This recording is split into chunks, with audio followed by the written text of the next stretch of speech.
Assalamualaikum, anda sedang menonton Sekilas Fakta 3 September 2020 bersama saya Nursyah Muhammad Amin.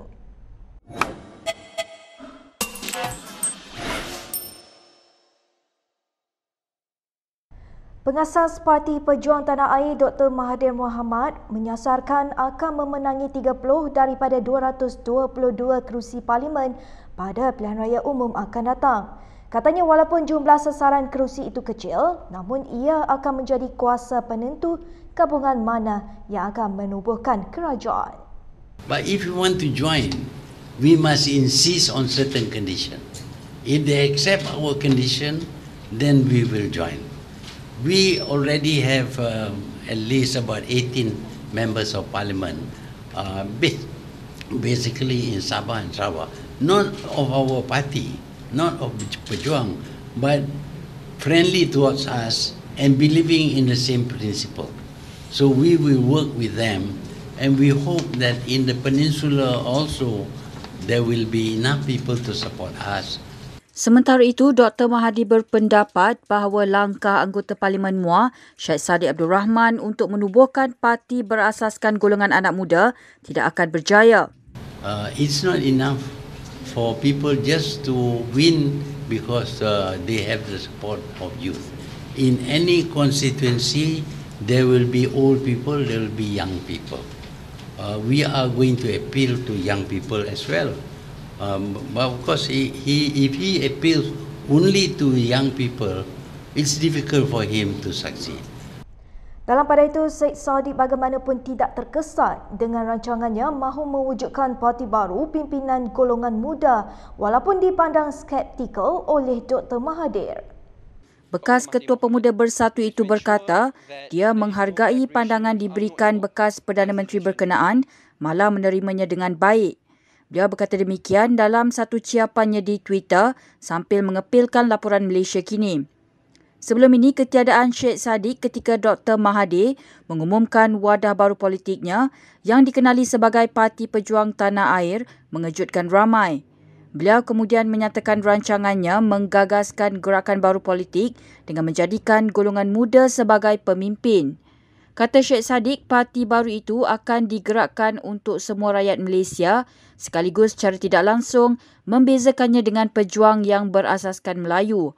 Sementara itu, kedua-dua pemimpin itu mengatakan hubungan di antara mereka tetap baik dan pejuang juga bersedia bekerjasama dengan parti baru Syed Saddiq jika mereka turut mengambil pendirian menolak amalan rasuah.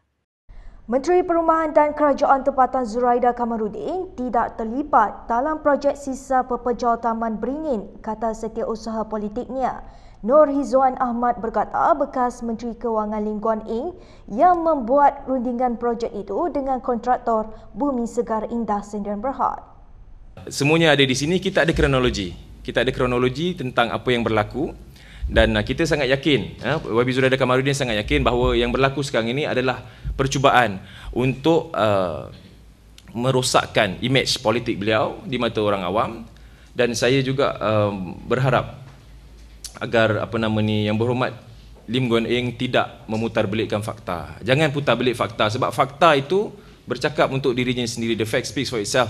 Semua dokumen yang ada di sini seperti yang saya beritahu tadi, tidak ada setitik pun dakwat daripada PEN YB Zuraida Kamaruddin tumpah di atas mana-mana dokumen perbincangan yang saya sebutkan tadi.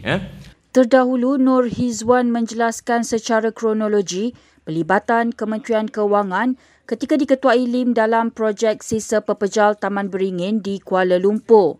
Zuraida sebelum ini juga bersedia untuk mengemukakan surat berkaitan projek-projek kementerian itu yang diluluskan secara rundingan terus di bawah pentadbiran Pakatan Harapan. Kerajaan tidak membenarkan rakyat dari negara yang mencatatkan kes positif COVID-19 melebihi 150,000 untuk masuk ke Malaysia bermula Isnin ini, kata Menteri Kanan Ismail Sabri Yaakob. Antara negara dalam senarai sekatan itu ialah Amerika Syarikat, Brazil, Perancis, United Kingdom, Spanyol, Itali, Arab Saudi, Rusia dan Bangladesh. Ini juga termasuk 3 negara yang diumumkan Selasa lalu iaitu India, Indonesia dan Filipina.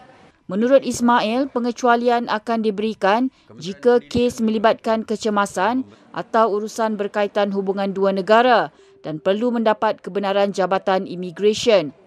Menurutnya, Kementerian Kesihatan akan mengumumkan lebih lanjut mengenai senarai negara yang merekodkan kes positif COVID-19 melebihi 150,000 kes. Dalam pada itu, Ismail berkata kerajaan tiada halangan untuk membenarkan rakyat Malaysia dari negara berisiko tinggi untuk pulang. Namun mereka tertakluk kepada SOP ditetapkan iaitu kuarantin wajib 14 hari. Dalam perkembangan lain, Malaysia merekodkan 14 kes COVID-19 baru hari ini dengan 6 kes baru dikesan dari kluster Benteng Lahad Datu di Sabah. Ini menjadikan jumlah keseluruhan sebanyak 9,734 kes. Dalam satu kenyataan, Ketua Pengarah Kesihatan Dr. Nur Hisham Abdullah berkata, daripada 14 kes tersebut, 4 merupakan kes import dan 10 daripadanya adalah penularan tempatan. 3 kluster turut mencatatkan kes baru iaitu 3 dari kluster Tawa, 2 dari kluster Bunga dan 1 kes dari kluster Telaga. Kesemua 6 kes baru yang dikesan di kluster Benteng Lahad Datu melibatkan bukan warga negara. Ketika ini terdapat 14 kes di bawah kluster ini yang berasal dari Balai Polis Lahad Datu. Sementara itu, tiada kes kematian baru dilaporkan hari ini dan jumlah kematian kekal pada 128 kes. Selepas mengadakan pertemuan dengan polis di Bukit Aman hari ini, M. Indira Gandhi berharap dia dapat bertemu dengan anak perempuannya, Prasanna Diksa, sebelum sambutan Deepavali tahun ini. I, as a mother, I wanted to see my daughter. If she chooses to be in Islam, that is not the issue. The issue is... You have no problem with yes, that? Yeah. I have no problem of her being a Muslim, but I want to see her. It's been 11 years. I don't know how she has grown up to how she looks like. I don't have anything on that. So I want to see her. I want to hold her. That's the main purpose of finding Prasanna. Sementara itu, Peguam Indra S. Ambiga berkata, walaupun pertemuan awal yang dijadualkan bersama Ketua Polis Negara, Abdul Hamid Bado tidak berlangsung, pertemuan di Bukit Aman berjalan dengan baik dan mereka diberi taklimat mengenai kes tersebut. Baik, sekian sahaja daripada saya, Nosha Mama Amin untuk Sekilas Fakta. Untuk lebih banyak berita, anda boleh melayari kinitv.com. Anda juga boleh mengikuti kami di Instagram, Twitter, YouTube dan Facebook. Salam hormat dan jumpa lagi.